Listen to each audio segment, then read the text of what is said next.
Should we talk about Love Syndrome 3? We're going to talk about Love Syndrome 3. So, if you haven't seen one of my previous videos, you guys already know how I feel about this series. The storyline has gotten a bit better, but my feelings are a bit still the same of how I feel about the pairing of this series. But we gonna keep right on moving.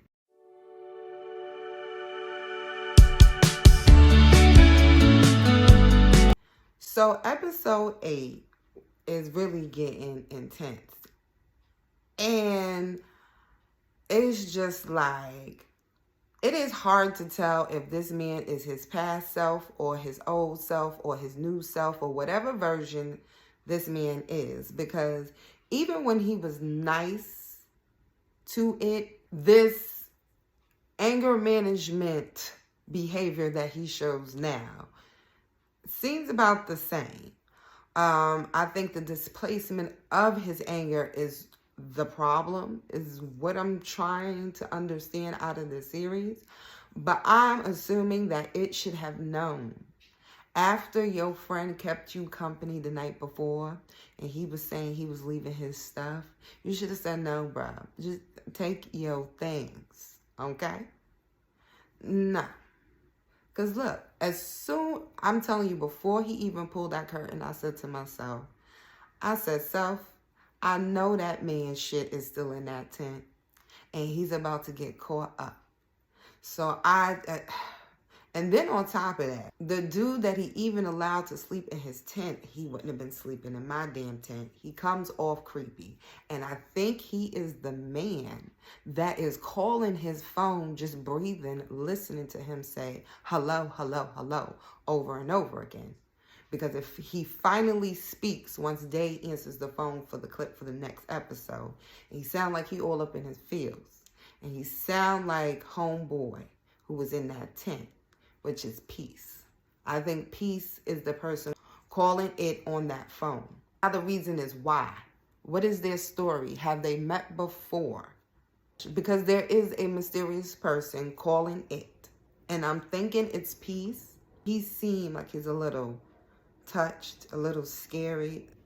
He seems very like psycho-like. He gives stalker vibes. He gets, I've been watching you sleep vibes. He's given, I just want to be with you no matter what and how I get there and who I have to kill vibes. You just know that he's just not right in the head.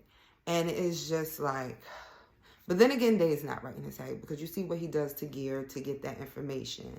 All I'm saying is when Gear talked to it on that phone, baby, I wouldn't have been talking nowhere near that man's house because that man ain't wrapped too tight. And imagine if he would have overheard that conversation he had with it. It's crazy. And then I love his best friend's boyfriend. He has a funny way of just letting Zay know, listen, I don't care about anybody else, but I'm not scared of you. Like, and I feel like he low-key would give him a little run for his money. Like, he's just like, no, the way you talk to everybody else, you ain't talking to me like that. So I'm just, but so far it's getting a bit better.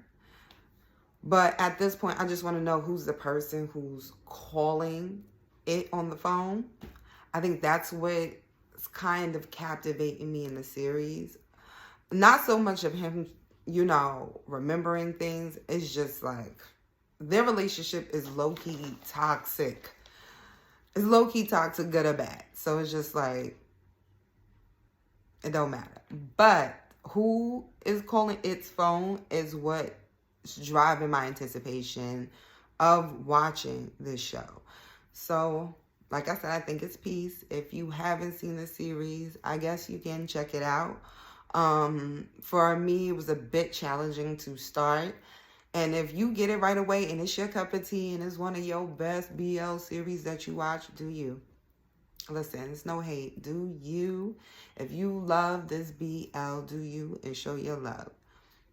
It's not one of my fave. Would I suggest it? Yeah, it's not too bad that I wouldn't suggest it now that it has progressed and it has a substance that keeps me there. But like I said, I just want to know who's calling it, and I think it's peace. So if you haven't, check it out, which is Love Syndrome 3, episode 8.